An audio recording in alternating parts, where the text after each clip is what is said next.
O karma determina. A falta de Sinhá Marta era, nos primeiros tempos, enorme. Mas, ao cabo de meses, a rotina da vida foi igualando fatores, ficando delas sempre de pé as marcas de sua bondade e qualidades de caráter. E assim rolaram dias sobre o tempo. Entre as alegrias caseiras, as sessões de 8 em 8 dias, e mais os interesses das duas fazendas em movimento, não havia tempo vago e nem falta de coisas boas em que gastar o quanto houvesse. No terceiro ano da chegada dos plantadores de arroz, quando a várzea se apresentava como um verde ondulante mar, outra vez vieram-nos à tona aquelas infelizes e trágicas apreensões. Por esse tempo, Sinhá Marta nos visitava de quando em quando, revelando-se muito mais doce do que amiga de palavreado exigente.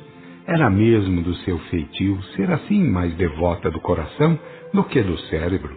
Instada a falar sobre aqueles pressentimentos vaticinosos, comentou: "O que está escrito, está escrito. Haveria, certo, possibilidade de desviar o modo de ressarcimento, não, porém, o fardo em si.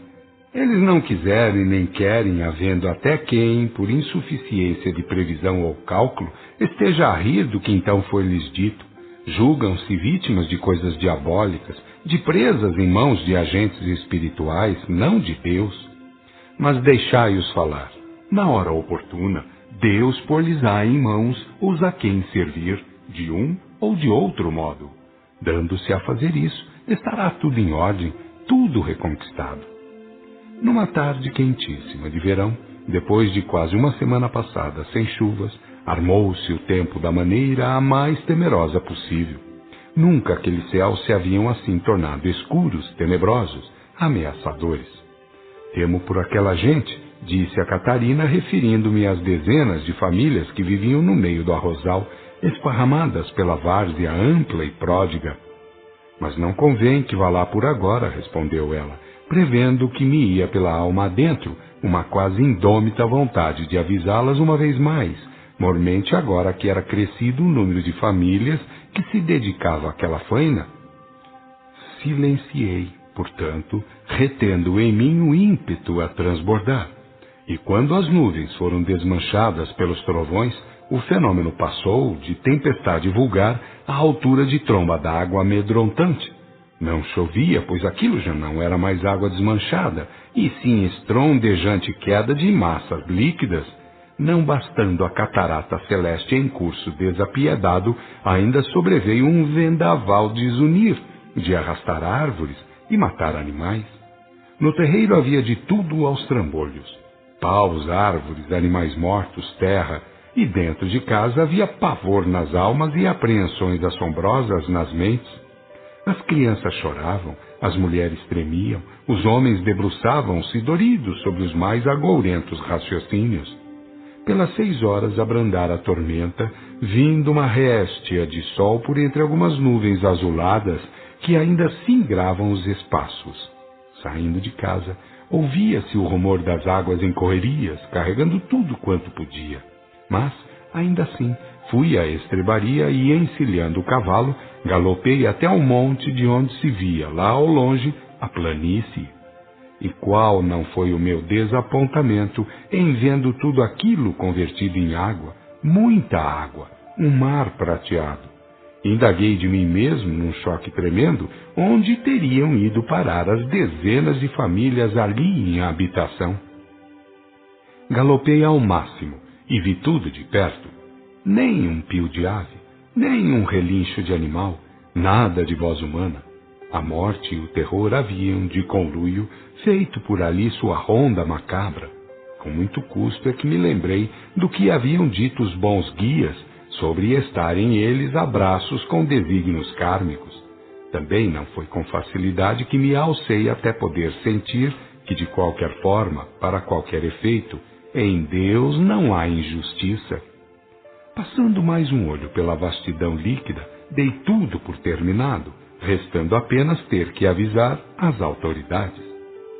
Fazia a volta do animal, quando ouvi um gemido que vinha do meu lado esquerdo, de uma capoeirazinha que por ali havia. Era uma mulher, toda molhada, e com uma criança ao colo que vinha vindo, cambaleante, esfarrapada, extremamente pálida, parecendo um cadáver a deambular. Corri para ela e reconhecia, era a esposa de um dos primeiros plantadores de arroz, aquele de nome Gardinho, que vinha com o menino ao colo, quase morto. Ela não podia falar, e seria preciso, para quê? Não era mais do que evidente a grandiosidade da tragédia sobre todos desencadeada? Coloquei-o sobre o animal e, havendo montado, também procurei o quanto antes atingir a casa, ao menos para socorrer o menino, que, se bem não estivesse morto ainda, nem por isso deixava de estar à morte. Uma vez em casa, tudo foi feito e com ligeireza. Panos quentes para envolver o menino, movimentos de membros, bebidas e todos os recursos do momento. Para a mãe, aguardente e palavras de animação. Mas quem lhe estancaria o pranto tão justo e tão brutalmente provocado? Havia perdido tudo, exceto a própria vida e a do filho. Quando tudo mais ou menos em ordem, partimos alguns homens para avisar as autoridades. Ao chegarmos à vila, vimos então a quanto montava a tromba d'água em seu infernal desempenho. Choros, gritos lancinantes, mortes, misérias, tristezas de todo jaez. Vinham uns, vinham outros, cada qual relatando desgraças, cada um pedindo socorros. O ânimo de todos se fizeram um só lamento.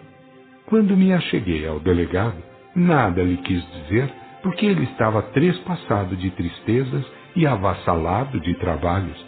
Foi ele que disse: "O senhor, que tem posses e tem sido um bom homem, ajude a nós todos, como quiser e puder. Afinal, está acontecido, e em primeiro lugar estão os vivos, os feridos, as viúvas e as crianças órfãs, etc.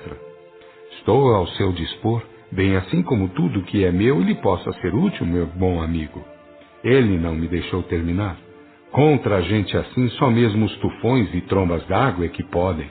Eu conto consigo, com os seus ranchos, com quantos homens me possam emprestar por alguns dias. Muito obrigado. Vamos ter muito o que fazer. E a faina reparadora teve início, durando dias e dias, quer procurando cadáveres, quer reconstruindo barracões e casas, quer tratando de gente enferma e gente ferida. Quando uns 30 e tantos dias se haviam passado, daquela tragédia brutal sobre a região toda desfechada pela lei de causa e efeito, tínhamos cumprido com os nossos deveres. Ismênia, a vítima e seu filho ficaram sendo de nossa casa.